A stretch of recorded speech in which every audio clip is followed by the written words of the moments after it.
اس کی زندگی میں مشکلات، دکھوں اور تکلیفوں کا سامنا تھا، اور ہر کوئی اس کی جان کے پیچھے پڑا ہوا تھا۔ آپ زبور پڑھیں، اس میں آپ کو زبور نمبر 22 آپ کو پتا چلے گا کہ کس طرح کے حالات کا جو زبور نویس ہے وہ ذکر کرتا ہے، اور یہی کچھ خدا یسوع مسیح کے ساتھ آج کے دن کلوری پر ہو رہا ہے۔ اور اس میں سے بہت سی باتیں ہیں اس زبور میں سے جو آج کے دن جو ہم پڑھتے ہیں جب تو ہمیں پتہ چلتا ہے کہ وہ دراصل پورا ہوتی ہیں۔ اس کی آپ اسی زبور کی آپ آیت 19 پڑھے، اس میں لکھا ہے وہ میرے کپڑے آپس میں بانٹتے اور میرے لباس پر کرا ڈالتے ہیں۔ یہی کچھ ہوا جس کا ذکر ہم انجیل مقدس میں پڑھتے ہیں کہ انہوں نے اس کے کپڑے آپس میں بانٹے اور اس کے لباس پر کرا ڈالا۔ اب زبور نمبر 22 پڑھیں، اس میں سے پوری کی پوری منظر کشی جو ہے وہ خدا کے ساتھ جو کچھ کلوری پر ہوتا ہے اس پر پورا اترتا ہے۔ اے میرے خدا تو نے مجھے کیوں چھوڑ دیا۔ پہلے 3 کلمات دوسروں کی ذات کے بارے میں، دوسروں کی فکر اور ان کی بہتری کے لیے۔ یہ چوتھا کلمہ جو ہے یہ خدا یسوع مسیح کی اپنی ذات کے بارے میں ہے،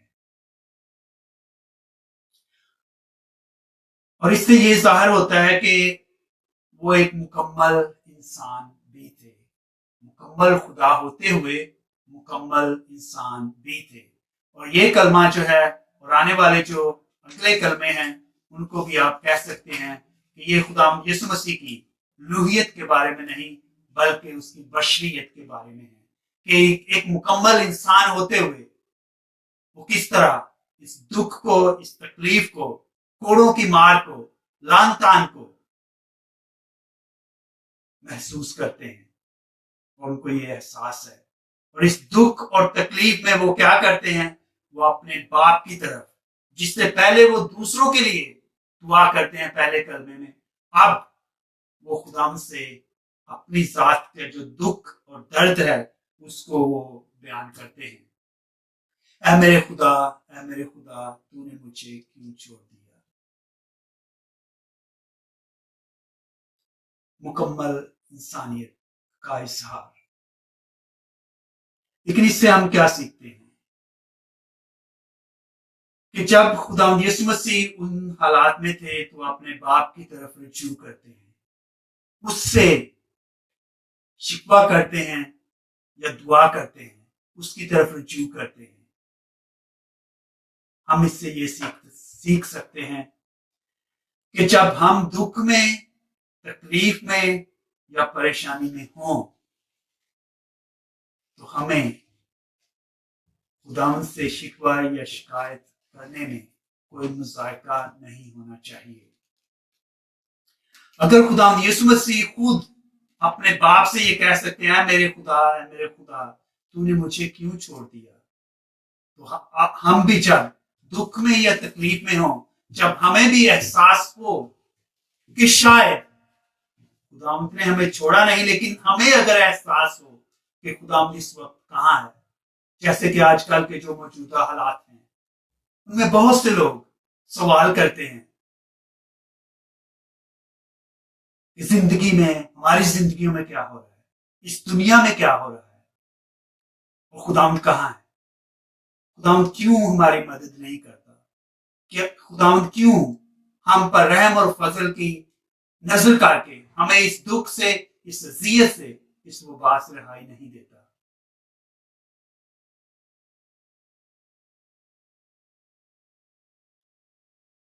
خداوند یسوع مسیح جب اس اذیت میں تھے، ایک انسان ہوتے ہوئے، مکمل انسان ہوتے ہوئے اس اذیت میں تھے، تو اپنے باپ کی طرف رجوع کرتے ہیں۔ ہم بھی نہ صرف دکھ میں، تکلیف میں، پریشانی میں، بلکہ ہر وقت، ہر طرح کے حالات میں خداوند پر مکمل اعتماد اور بھروسہ رکھتے ہوئے اس کی طرف رجوع کریں، اور اگر یہ بھی کہنا پڑے کہ اے میرے خدا تو اس وقت کہاں ہے، کیوں ہماری دعاؤں اور التجاؤں کو نہیں سنتا، کیوں یہ تجھ تک نہیں پہنچتی،